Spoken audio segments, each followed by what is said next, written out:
আমাকে যদি জিজ্ঞাসা করা হয় বর্তমানে আমার সবথেকে বেশি কি ভালো লাগে, আমি বলবো আমার বর্তমানে সবথেকে বেশি ভালো লাগে আমার মেয়েকে স্কুলে নিয়ে যেতে। আর আজকে আপনাদেরকে সেই ভালো লাগারই গল্প শোনাবো। আমাদের সকলেরই ছোটবেলায় স্কুলে যাওয়া নিয়ে দারুণ দারুণ স্মৃতি থাকে, কিন্তু বড় হওয়ার পরে আমরা সেই স্মৃতিগুলোকে মিস করি।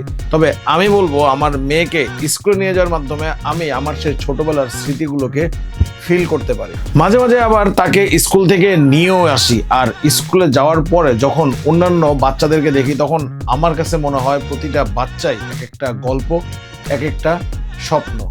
স্কুলে আসলেই না মনটা অন্যরকম ভালোভাবে ভালো হয়ে যায়, অন্যরকম একটা ভালো লাগা কাজ করে। সব ছোট ছোট বাচ্চারা একসাথে বাসায় যাচ্ছে দেখেই ভালো লাগতেছে।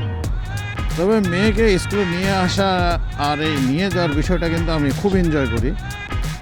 ওর মাধ্যমে নিজের ছোটোবেলাটা আমি খুব ভালো মতোই ফিল করি। আমরা খেয়াল করিনি বাবা, ও এখান থেকে দেখা যায় যে কে আসছে আর কে আসে নাই। বাচ্চাদের স্কুলের ছুটির মুহূর্তটা একটু বেশি সুন্দর। ক্লাসে তারা সবাই একসাথেই পড়াশোনা করে, তারপরে যখন স্কুল থেকে ছুটি হয় তখন সবগুলো বাচ্চারই মনে হয় যেন মন খারাপ হয়ে যায়। বড় হওয়ার পরে ছোটবেলার স্কুলের ঘন্টা, অ্যাসেম্বলি, ম্যাডাম, টিচার সবকিছু আমি যেভাবে হারিয়েছিলাম, মনে হচ্ছে মেয়ের মাধ্যমে আবার সবকিছু ওভাবেই ফিরে এসেছে।